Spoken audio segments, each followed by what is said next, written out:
الزم باب ربك واترك العدو واسأله السلام من دار الفتون لا يضيق صدره فالحادث يهون الله المقدر والعالم شؤون لا يثور همه ما قدر يكون فكرك واختيارك دعهما وراء والتدبير أيضا واشهد من براك مولاك المهيمن إنه يراك فوض له أمورك واحسن الظنون لا يكثر همك ما قدر يكون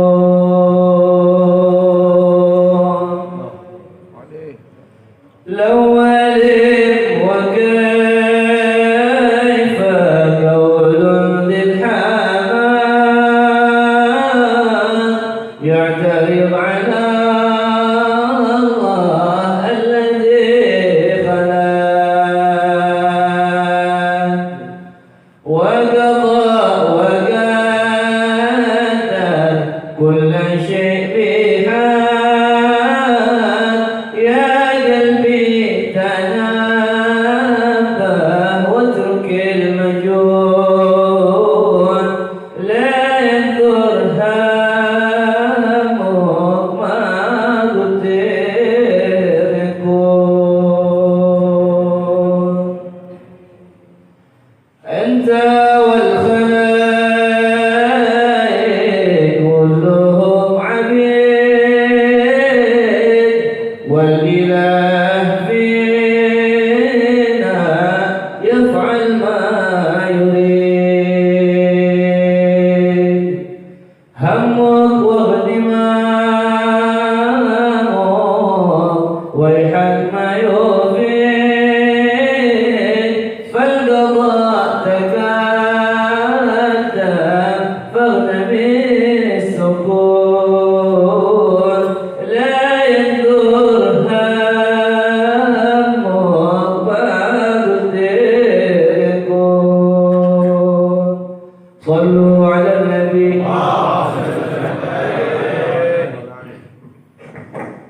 أستغفر الله العظيم أستغفر الله العظيم أستغفر الله العظيم من كل ذنب عظيم لا حول ولا قوة إلا بالله العلي العظيم أعوذ بالله من الشيطان الرجيم بسم الله الرحمن الرحيم السلام عليكم ورحمة الله وبركاته وعليكم السلام ورحمة الله وبركاته. الفاتحة إلى حضرة الحبيب محمد وآله وأصحابه وأزواجه وأولاده وبناته وأقاربه وأنصاره وذريته رضي الله عنهم وسلم رحمه ثم إلى روح الأولياء وشر الصالحين والأئمة الراشدين وخصوصا وثم إلى روح السلف الصالح رضي الله عنهم وسلم رحمه ثم إلى حضرة آبائه رضي الله عنهم وسلم رحمه وثم إلى أرواح رضي الله عنهم وسلم إلى أرواح أجدادي وجدتي وولدي وولدتي وحبيبي وشيخي وأختي وأخواني وأعمامي وعمتي وأخوالي وخالتي وقريبي وتنمى وصحبي وجيراني وثم إلى أرواح أجدادنا وجدتنا وآبائنا وأمهاتنا وحبايبنا وشيخنا ومعلمنا وأستاذنا وأعمامنا وعمتنا وأخوالنا وخالتنا وإخواننا وأخواتنا وقريبنا وتلامذنا وأصحابنا وجيراننا وأمة المؤمنين والمؤمنات والمسلمين والمسلمات إلى حضرة النبي الفاتحة. أعوذ بالله من الشيطان الرجيم بسم الله الرحمن الرحيم الحمد لله رب العالمين الرحمن الرحيم مالك يوم الدين إياك نعبد وإياك نستعين اهدنا الصراط المستقيم صراط الذين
أستغفر الله العظيم من شر نفسي ومن شر لساني ومن شر بصري ومن شر سمعي ومن شر نيتي ومن شر صوت قلبي بسم الله والحمد لله والصلاة والسلام على رسول الله سيدنا محمد وعلى آله وأصحابه ومن والاه أما بعد قال تعالى في القرآن الكريم سبحانك لا علم لنا إلا ما علمتنا إنك أنت العليم الحكيم وقال رسول الله صلى الله عليه وسلم طلب العلم فريضة على كل مسلم ومسلمة وقال أيضا صلى الله عليه وسلم من يريد الله به خيرا يفقهه في الدين صدق الله العظيم وصدق رسول الله صلى الله عليه وسلم اللهم صل على نور الأنوار وسر الأسرار سيدنا محمد المختار وآله الأطهار وأصحابه الأخيار عدد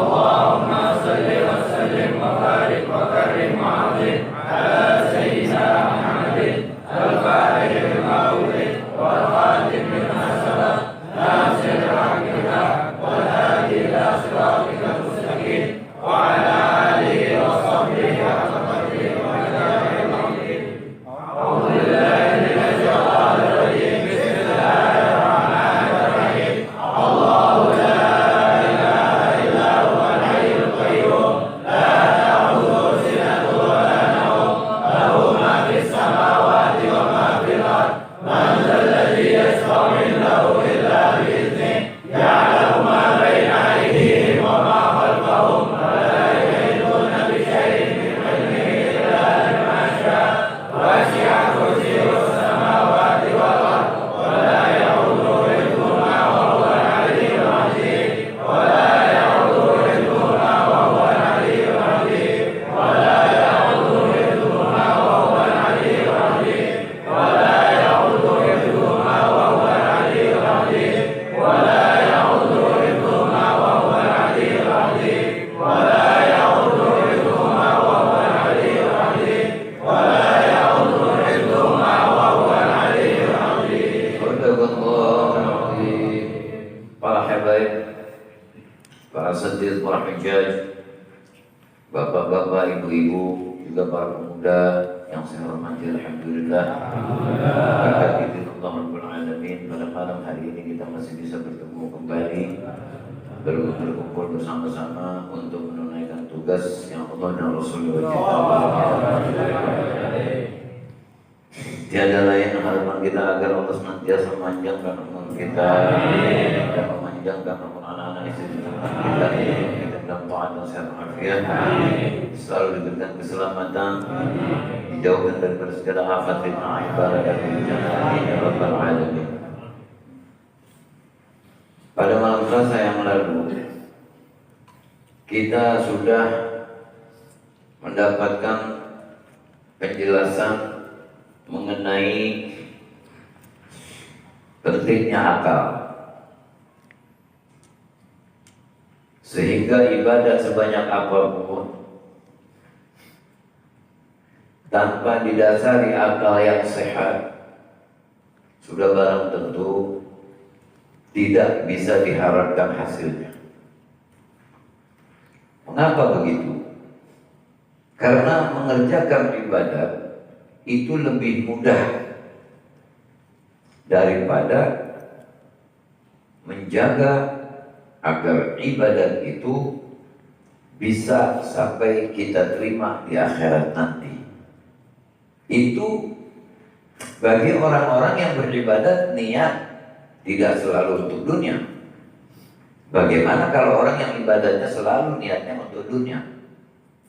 Sholat 5 waktu karena takut gak dikasih rezeki. Jadi menjalankan sholatnya itu bukan karena murni untuk mentaati Allah, Masih ada embel-embel di dalamnya yang berkaitan dengan dunia. Padahal di dalam Al-Quran sudah dijelaskan wal akhirah khairun laka minal ula. Jadi keberadaan atau karakter manusia di akhir zaman memang begitu itu. Jadi mereka itu lebih banyak mementingkan urusan-urusan yang terkait dengan keduniaan. Memang sudah diberitahu oleh Nabi Sallallahu Alaihi Wasallam. Apa kata beliau? Kata Rasulullah Sallallahu Alaihi Wasallam, "Sayati ala ummati zamanun yuhibbuna al-khams, atau yuhibbuna al-khamsa wa yansawna al-khamsa." Akan datang kata Nabi Sallallahu Alaihi Wasallam, satu zaman umatku itu mencintai 5 perkara dan melupakan 5 perkara. Mereka mencintai 5 hal dan melupakan 5 hal. Apa itu? Yang pertama, yuhibbuna dunya wa yansawna al-akhirah. Mereka cinta sama dunia, lupa sama akhirat. Yang mereka pentingin perut. Bagaimana caranya supaya tetap kenyang. Badan, jika mau berjalan harus ada kendaraan. Gak mau capek, takut capek. Makanya mereka berpikir-pikir bagaimana caranya supaya punya kendaraan.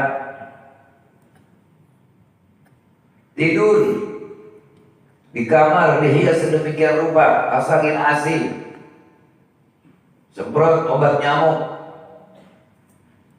pakai selimut.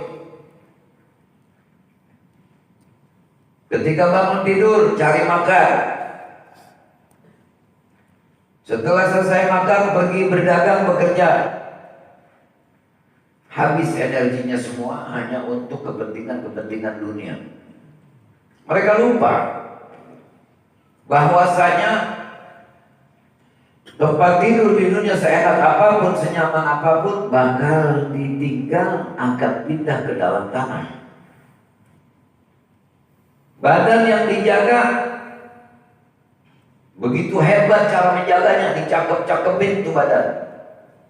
Apalagi perempuan-perempuan senang dandan, keluar ke sana kemari, mukanya dilihat siapa saja lelaki yang bukan mahramnya. Dia lupa bahwa mukanya itu nanti bakal dibakar oleh Allah SWT karena mengundang kemaksiatan. Yang lelakinya berapi-rapi pakaian zahir supaya dibilang baik, supaya dibilang soleh.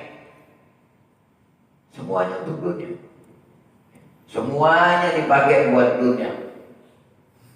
Lupa mereka bahwa nanti bakal masuk satu alam akhirat. Yang di situ bapak tidak kenal anak, anak tidak kenal bapak, istri tidak kenal suami, suami tidak kenal istri. Semuanya sibuk, diliputi ketakutan karena akan menghadapi pengadilan yang sangat lengkap beserta dalil-dalil apapun yang dikerjakan selama di dunia. Omongan dicatat semuanya. Mata dipakai buat apa di dunia? Dicatat semua. Telinga dipakai mendengar apa? Dicatat semua. Kedua tangan dicatat semua. Kedua kaki dicatat semua. Niat dicatat semua. Perut, apa yang dimasukin ke dalam perut dicatat semua. Kemaluan, tidak bisa menjaga diri, berzina, nauzubillah min dzalik, dicatat semuanya. Tidak bakal ada satupun sedebu pun yang terlepas. Wallahu khabirun bima yasna'un. Allah itu maha tahu dengan apa yang dikerjakan oleh mereka. Sholat, ada yang takut gak dapat rezeki, ada yang takut masuk neraka. Yang taat mana? Udahnya begitu, sholatnya pun asal-asal, sembarangan. Seakan-akan Allah yang butuh dengan sholatnya. Zikir mengejar selesai, gak pernah dirasain nikmatnya. Cuman suara jerit-jerit, hitungan berbanyak-banyak, tapi gak pernah saat berzikir bersama Allah. Ini adalah budak-budak dunia yang seperti ini. Mereka semuanya mencintai dunia, lupa sama akhirat. Kemudian yang kedua, wa yuhibbunal hayat wa yansawna al-maut. Senang dengan kehidupan sampai kayaknya nggak mau mati. Pakaian dibanyakin, pakaian dia bagus-bagusin, makanan dia enak-enakin, kendaraan dibagus-bagusin, harta dibangga-banggain. Ini semuanya bakalan dibelenggu nanti orang-orang tersebut dengan yang seperti itu. Mestinya bagaimana? Kaya, banyakin buat kepentingan akhirat. Karena apa yang sudah kita keluarkan daripada barang-barang dunia buat tujuan akhirat, pasti kita bakal terima. Itu yang pasti mutlak jadi milik kita. Yang ditinggal waris. Kalau ahli warisnya orang soleh. Kalau ahli warisnya juga maksiat, dipakai ke diskotik, dipakai buat yang enggak, hura-hura. Kenapa? Kalau giliran dunia susah, bingungnya pakai apa? Giliran akhirat tak pernah dipikirin. Padahal Nabi sudah berpesan dalam hadisnya yang lain. I'mal li dunyaka ka'annaka tamut, i'mal li dunyaka ka'annaka ta'ishu abada. Kerjakanlah hal-hal duniamu, cari dunia seakan-akan kau hidup selama-lamanya. Artinya dalam persoalan urusan dunia, kita boleh beranggapan kalau nggak dapat hari ini mungkin bisa besok. Sedangkan mati jabatan, mati itu datangnya dadak, untuk kita kembali. Jadi harus menjadi orang yang baik. Nah kita lihat sekarang ini bencana sudah di mana-mana, musibah sudah di mana-mana. Jangan salahin musibahnya. Dan jangan selalu teriak bencana alam, bencana alam, bencana alam. Istighfarnya kapan kalau begitu? Apa sih yang belum terjadi? Banjir di mana-mana.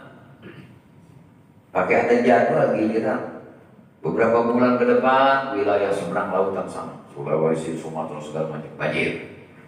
Nanti pada bulan kemudian di sana terjadi longsor. Pada bulan kemudian di sini terjadi gempa. Pada minggu-minggu begini dan begitu terjadi kebakaran, angin puting beliung, segala macam. Nama siapa tuh yang dipanggil waktu angin berhembus sampai kencang? Nama siapa yang dipanggil? Allah. Nggak ada nama lain yang dipanggil, pasti nama Allah yang dipanggil. Yang pada waktu angin itu belum datang, perintahnya dilalaikan, larangannya dikerjakan. Harusnya manusia kalau tahu dirinya belum banyak mengerjakan ketaatan, mestinya banyak yang ninggalin kemaksiatan. Itu orang cerdas, namanya orang berakal kalau begitu. Ini udah kemaksiatan, kejelekan, kedosaan, bohong terus, khianat terus, nutupin diri dari kejelekan, ditutupin dengan yang bagus-bagus. Itu kayak kuburan, orang begitu tuh kayak kuburan. Dandanannya bagus, bergaulnya bagus, di depan orang bisa bener akhlaknya, cakep bener akhlaknya. Ngaji dikerjain, maulid dikerjain, tapi akhlak Islam gak dipakai. Gak usah jauh, di majelis ini saja begitu. Kadang-kadang kaum perempuannya ngaji udah sampai malam, belum juga pada pulang. Apa ini? Yang bakal kesebut Habib Ahmad lagi, Habib Ahmad lagi, Habib Ahmad lagi. Kenapa sih saya yang berjuang mati-matian capek segala macam yang mau merusaknya banyak? Kalau memang betul-betul murid punya cinta, jaga guru, jangan sampai jadi fitnah. Kadang-kadang maghrib-maghrib perempuan berjilbab naik motor, bertamu datang ke rumah guru. Kan mestinya malu begitu. Ntar begitu maghrib pulang, maghrib di jalanan, berjilbab. Coba tanya-tanya, kalau mati maunya kemana? Surga. Jangankan yang begitu, orang kafir juga ditanya matinya mau kemana, tetap nyampe surga. Surga nggak bisa didapetin pakai hayalan. Surga bil amal, dengan perbuatan. Itu pun kalau Allah terima perbuatannya. Orang yang berbuat kebaikan sedikit, tapi dia banyak ninggalin kemaksiatan, diterima ibadahnya.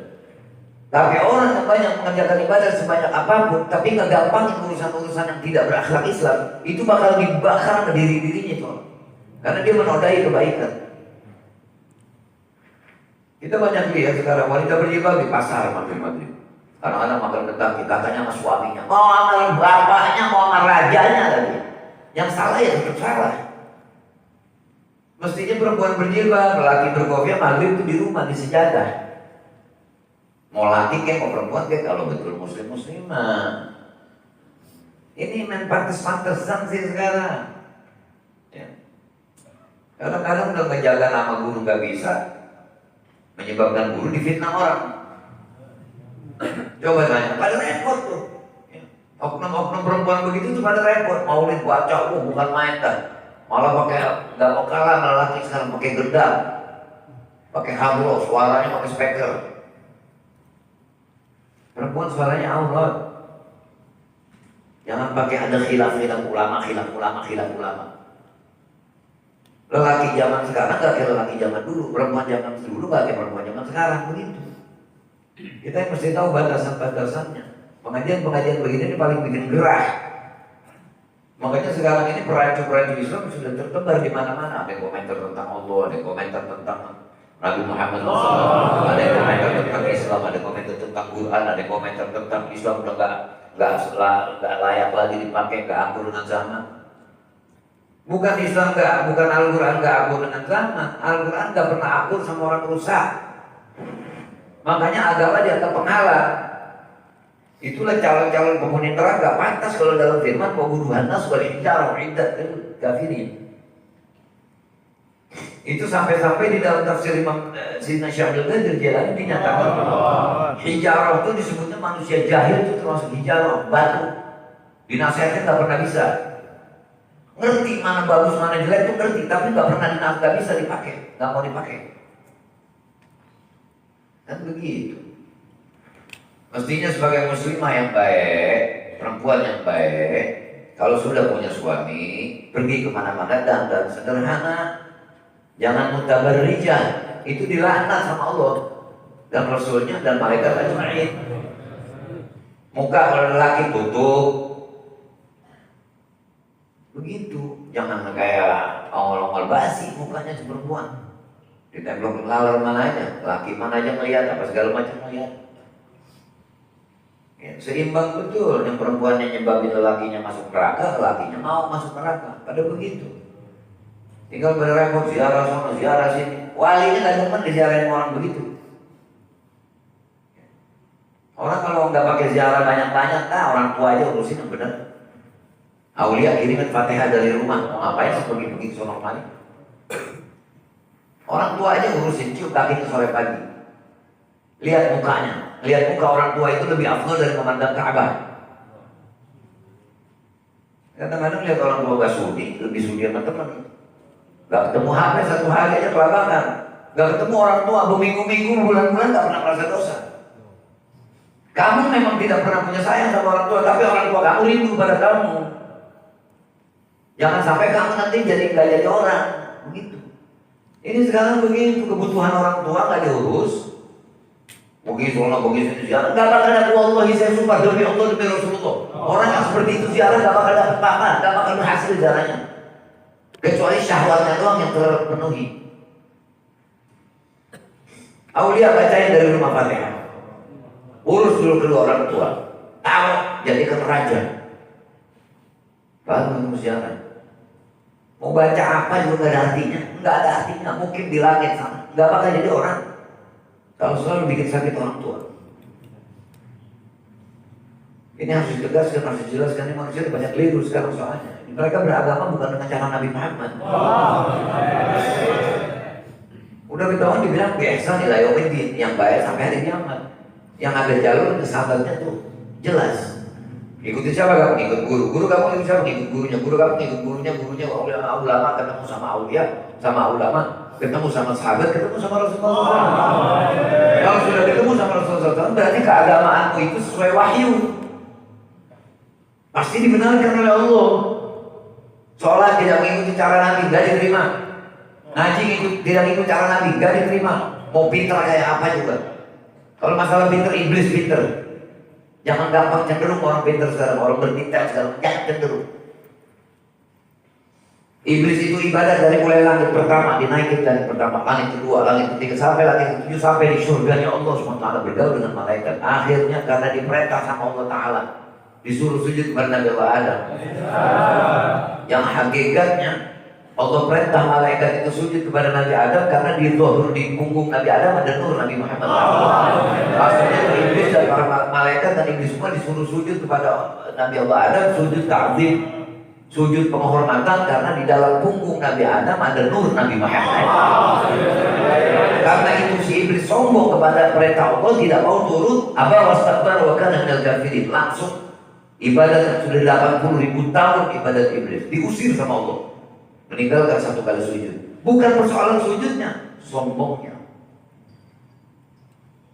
Karena tidak taklim kepada Nabi Muhammad. Nah kita sekarang umat Nabi, udah dijadikan umat Nabi. Nabi khairul anbiya wa ummatu khairul umam. Yang mana khairul umam? Yang dinamakan khairul umam saling peduli satu sama lain, itu khairul umam. Menjalankan amar ma'ruf nahi munkar. Ini kita lihat zaman sekarang, akhir zaman kiai-kiai makan dengan tangan kirinya masih merasa nggak malu. Pakai duit riba nggak malu. Zalim sama tanah orang, sama hak orang nggak malu. Bohong sama orang tua, sama guru, sama siapa nggak malu. Wal'iyadzubillah. Jadi udah jangan berkhayal ibadat kebanyakan. Kalau orang yang beranggapan hanya dengan ibadat bisa masuk surga, capek. Dan orang yang beranggapan bisa masuk surga tanpa ibadat, menghayal. Artinya apa nih, kok bikin bingung begini? Artinya kau ibadat sesuai kemampuanmu, tetapi banyakin taat kepada Allah dan Rasulnya, tinggalkan segala kemaksiatan. Ibadat gak usah kamu seksa dirimu. Mau ngapain? Mau ngapain? Ziarah kemana-mana dengan mau kuburan. Sama guru pada bakhil, sama orang tua pada bakhil. Itu namanya ibadat yang didorong oleh syahwat, nafsu, angan-angan. Paling hebat banget cara baca Yasin sekali. Baca Yasin, ini buat aulia. Emang aulia butuh mau baca nanti? Udah kelar baca Yasin, tahlil mintanya banyak banget sama wali. Digadein tuh Yasin. Kan begitu cara ziarah. Orang kalau mau ziarah, pelajari dulu ilmu ziarah. Saya udah pantas belum untuk ziarah, menjadi zairin. Jangankan kita di Indonesia, orang-orang di Hadramaut saja banyak yang dikomentari oleh para aulia. Dianggap yuhibbul kubur, senang sama kuburan. Waktu masih hidup yang alim-alim kagak didatengin, udah meninggal baru pada repot, ziarah, malam segala macam. Kadzdzab. Ini harus dijelaskan yang begini supaya kita tidak kesasar. Jangan menghayal. Ngaji yang wajib aja asal goblok asal jadi.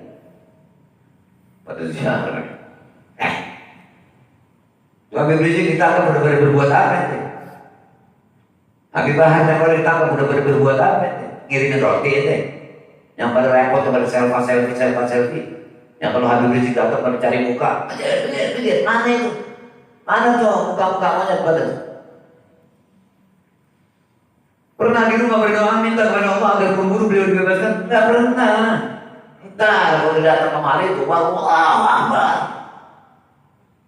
Opret. Takbir bukan dimain-mainin begitu. Nanti akan dijawab dengan hadis ini. Yang ketahuan yang pertama sudah ketahuan, cinta sama dunia, lupa sama akhirat. Hidup semua maunya, sholat asal jadi, baca Quran udah, puasa Ramadan udah, nisfu udah, ini udah. Selebihnya merajalela. Nauzubillah min dzalik.